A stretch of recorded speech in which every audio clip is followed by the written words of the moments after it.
स्तनपान के दौरान मां का पौष्टिक आहार, व्यायाम और जीवन शैली। महत्वपूर्ण अंश। स्तनपान कराने वाली मां के शरीर को पौष्टिक आहार की जरूरत होती है, खास करके 5 खाद्य समूहों से विभिन्न प्रकार के खाद्य पदार्थों की। अगर आप स्तनपान करा रही हैं तो शराब, धूम्रपान या ड्रग्स से बचें। कोशिश करें कि कैफीन और कैफीन युक्त पदार्थों से बचें। जन्म देने से उबरने बाद नियमित व्यायाम करना चाहिए। स्तनपान कराने वाली मां का आहार। आपकी शरीर को क्या चाहिए? अगर आप स्तनपान कराती हैं तो आपको अधिक मात्रा में पौष्टिक तत्वों की जरूरत है। वह इसलिए क्योंकि आपका शरीर आपके शिशु के लिए पौष्टिक दूध बनाने के लिए मेहनत कर रहा है। इसीलिए जरूरी है कि आप 5 खाद्य पदार्थ में से अलग अलग प्रकार का खाना खाएं।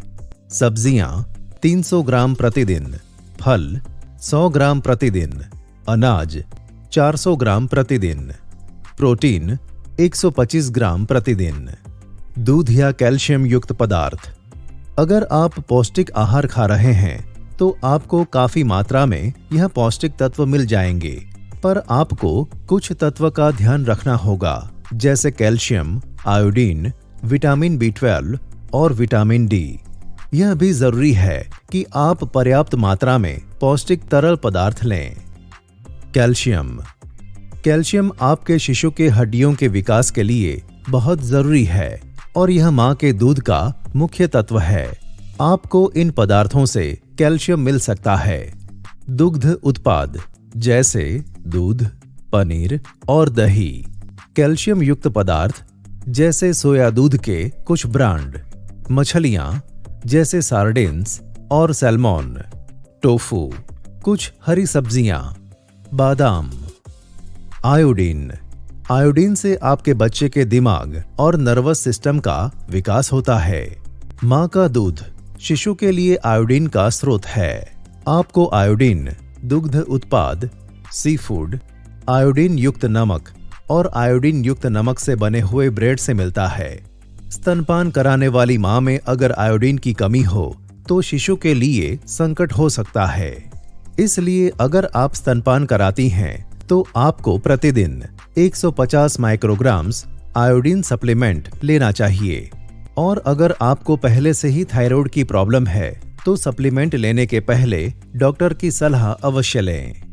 Vitamin B12। विटामिन B12 आपके शिशु के नर्वस सिस्टम के विकास के लिए अत्यंत जरूरी है। शिशु को विटामिन B12 मां के दूध से ही मिलता है।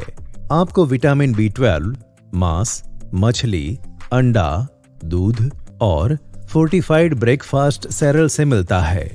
अगर आप मांस आदि नहीं खाते और रिस्ट्रिक्टेड डाइट पे हैं तो आपको ज्यादा सावधानी बरतनी होगी ताकि आपको जरूरी मात्रा में विटामिन B12 मिले। आपको सप्लीमेंट लेने की जरूरत हो सकती है। अपने डॉक्टर से सलाह लें, वे आपकी मदद कर सकते हैं। Vitamin D। विटामिन D से आपका शिशु कैल्शियम अब्सॉर्ब कर सकता है, जो शिशु के हड्डी के विकास के लिए बहुत जरूरी है। शिशु को विटामिन D मां के दूध से मिलता है। आपके शिशु का शरीर सूरज की किरणों से भी विटामिन D बना सकता है। आपको सही मात्रा में सूर्य किरण की आवश्यकता है ताकि आपका शरीर सही मात्रा में विटामिन D बनाए। मछली का जिगर का तेल, अंडे की जर्दी और मक्खन में थोड़ी मात्रा में विटामिन D होता है। आपको विटामिन D की कमी हो सकती है अगर आपका रंग सांवला है, या आप अपनी त्वचा को हमेशा ढक कर रखते हैं, या फिर आप बहुत कम बाहर जाते हैं। अगर आपको विटामिन D की कमी है तो आपको और आपके बच्चे को सप्लीमेंट लेना पड़ सकता है। अपने डॉक्टर से सलाह लें, वे आपको बताएंगे क्या करना है। तरल पदार्थ। अगर आप स्तनपान कराती हैं तो आपके शरीर को ज्यादा मात्रा में पानी की आवश्यकता है।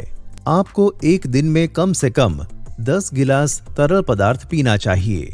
आपको ज्यादा पानी की जरूरत पड़ सकती है जिस दिन ज्यादा गर्मी या नमी हो, या जिस दिन आपने ज्यादा काम किया हो। अगर आप सुनिश्चित नहीं कर पा रहे हैं कि आप पर्याप्त मात्रा में तरल पदार्थ ले रही हैं या नहीं, तो आप अपने मूत्र को चेक करें।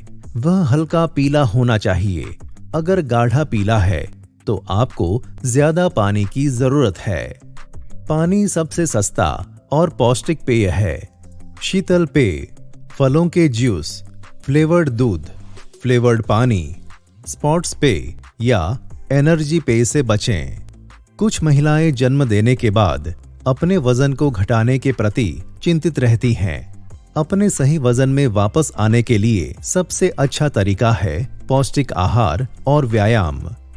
कम खाना या फिर फीका खाना वजन कम करने का सही तरीका नहीं है, क्योंकि इससे आप में जरूरी पौष्टिक तत्वों की कमी आ सकती है।